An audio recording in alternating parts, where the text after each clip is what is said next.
In Benicia, on top of one of the large mounds at the southern end of the little peninsula, tremendous amount of eucalyptus trees and this very outstanding old palm tree, but it's very steep and it goes around the entire perimeter of this giant mound, and there's a huge stone masonry superstructure that clearly resembles a castle.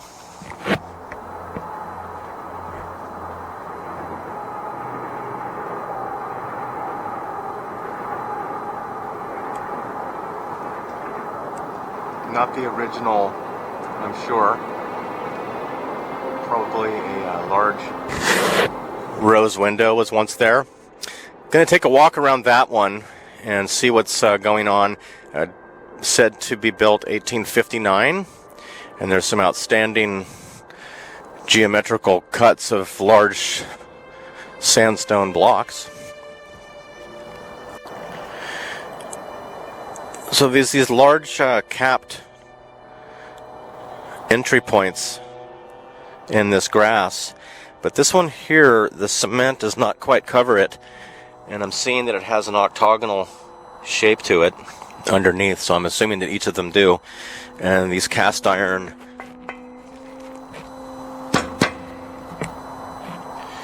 so it has a lot of resonance, so there's a large chamber underneath there. Sounds empty.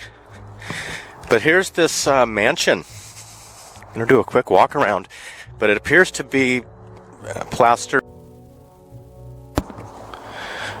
So this is a plastered brick building, and a lot of the sandstone that has been found somewhere else. This one's got just weathered, heavily weathered, and there's some that are worse. So they might be open. There might be something that can be done here.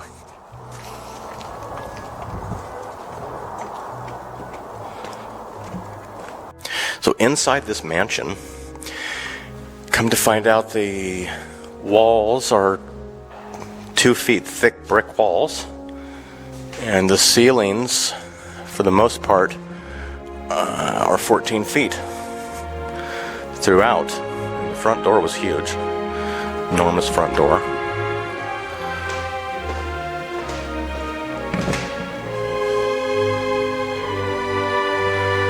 Very high and very interesting.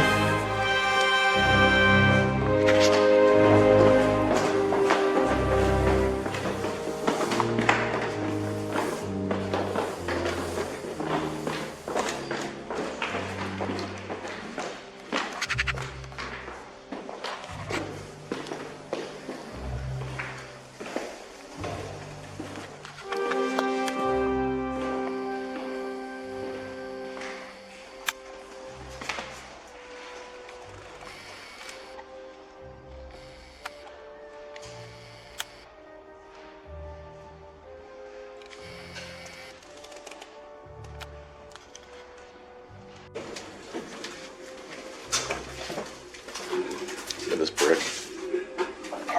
Okay, we're in the basement. In the basement. Hope I can get the hell out of here. But it's a big sandstone foundation that's obliterated. There's all kinds of brickage.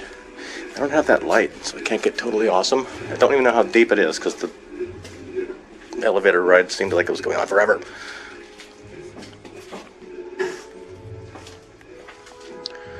And there's a whole nother floor down here. Okay, gotta get out of here.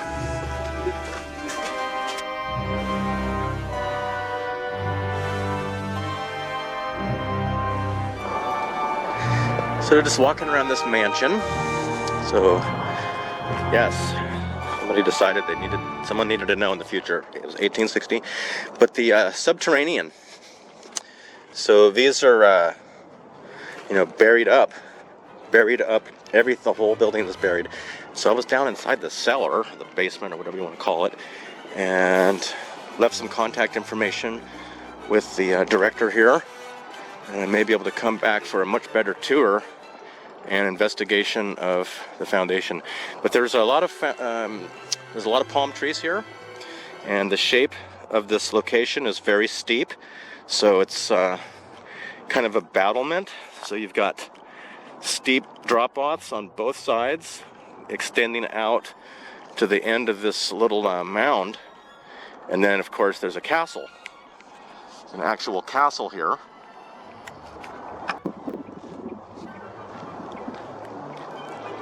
I was peeking out of that window and only able to see out the bottom panes. Whereas the fact that this, I mean, the ceilings are 14 feet tall, and you would never be able to enjoy even, you couldn't even put the window all the way up. You have to be big. The front door of this place is massive, but here's a blocked up window, foundation all below grade, as we had demonstrated inside. So this is all plastered brick. So the wonderful appearance that it once had, with likely the sandstone sills and headers, has all been plastered and just painted. So really unattractive from what it once was. So here's a good example of a building being adapted due to a tremendous amount of unwanted grade. So this was the second floor, and that was added. That goes down to the deep basement, but the foundation to the basement was not clear and evident, and it appeared to have a brick floor in some areas. So here's some of the stone that's been used as perimeter curbing, which is the type of material that I'm seeing down below. And there's some sort of a round ball with commemorative things, and again, these openings that are capped. So be curious to know what type of a cistern exists, and I believe that it would be accessible from that under, right directly through here, and possibly deeper and over to the larger structure. So 1860, 1859. Let's go look further. So the edge of this mound has a very abrupt drop-off, and it's lined with these large eucalyptus trees. But looking at the larger structure, we're going to see a lot of things that are unusual, that maybe we'll call our attention to. So it does go underground, this door, which clearly has not been opened in a very long time, and this is a structure that's been surfaced, so it may or may not be brick underneath, but clearly the door is below grade. And there's a very large castle.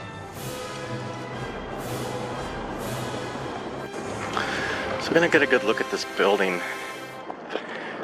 So it's declared to be a clock tower, but I noticed that from this location, no one can read the clock. And the clock face is made of added plywood, and certainly was never the original building. But how about these base stones? How about the size of these huge stones? So these are splitting apart, but they have the machine marks that are clearly seen. And this is approximately 5 feet long, and it is going to be supporting this building, but it's on top of even greater pieces of material with these intricate openings, all closed up from the inside. So along the top band, you can see where that one is blown off. There's the metal contact points, and then up around the tower itself.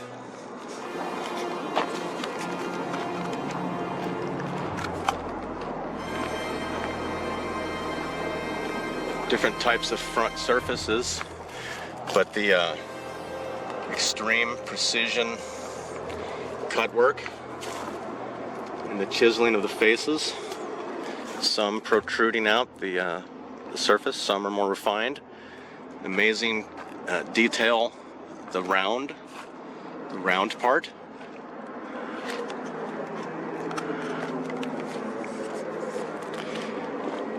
So what I've seen here in the foundation is that much of it is missing, and this could be pulled off. I won't do that. This is just added plaster, and it's more severe on the other side from what I could see.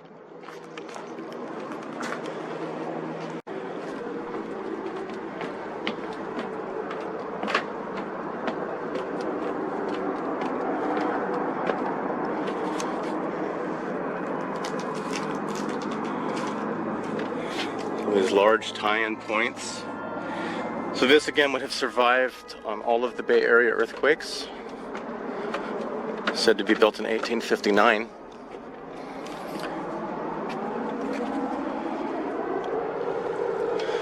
Very, very precision work. Up on top of this huge mound, overlooking the Carquinez Strait.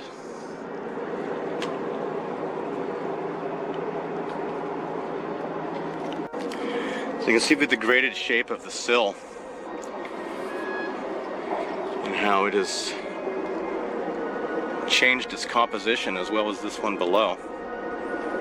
So it has an unusual hue to it, and that separation, almost as if a large amount of heat and then quickly cooling and cracking like a piece of kiln fired clay that was exposed to cold air and experiencing unwanted cracking or crazing. So here's an example of some of the repair work to the base stones, due to this one here is completely gone and the base is crumbling away.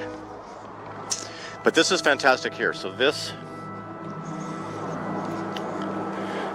is a really huge door, and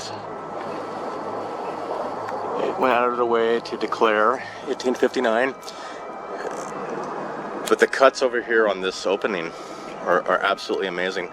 So this one here has multiple angles, this incredible inside round detail, and then it's actually beveling from multiple points and then interlocking.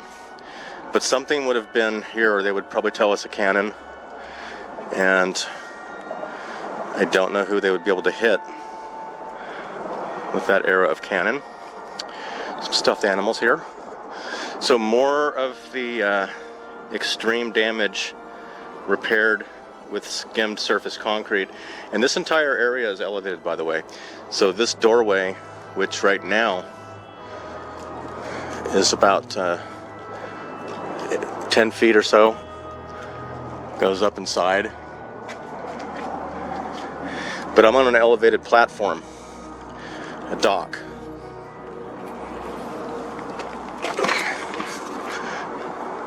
So originally ground level would have been here, and so this would have been, a 16-foot door going into this amazing structure. So you can see the damage here is really bad, but it goes deep underground. Obviously the foundation is nowhere to be seen on this one at this time. So these openings,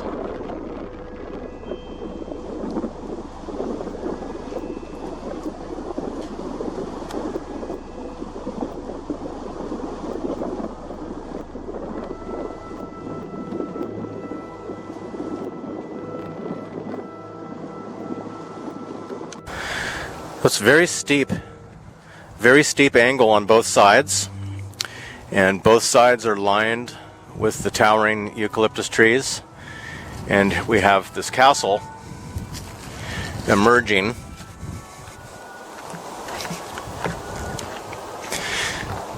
So I'm imagining that the top of the structure had much of its detail removed, and as we start to walk closer, it seems that this right side of the structure was spared the damage. It seems like it starts here and to the bottom, and then there's this discoloration in that corner.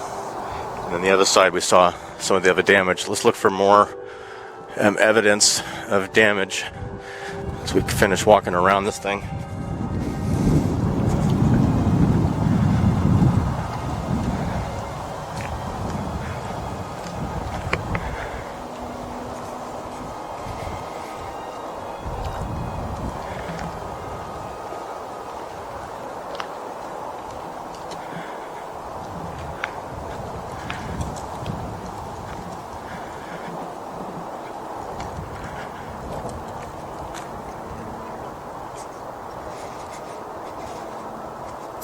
And so up here at this section, top section. See the discoloration and the coming apart, even the cracking, as we come around to the front of the building again. So that might indicate the direction of the heat source coming from the west.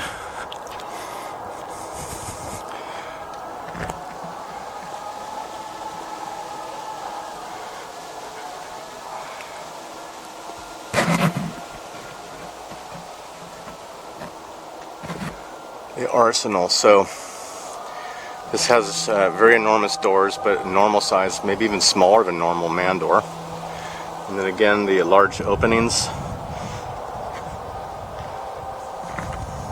Incredible cutting and dressing of the surface of the stone. See, it follows a consistent angle. There's a dividing line as it turns the corner and creates an octagonal theme again. Okay, I think I found out what's going on here. Got something to go on.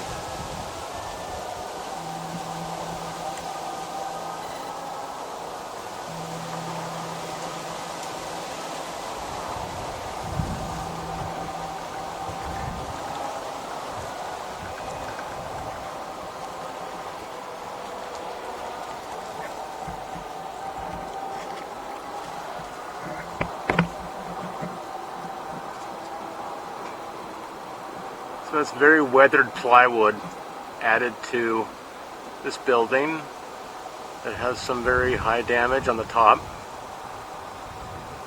We'll get a better look at that now.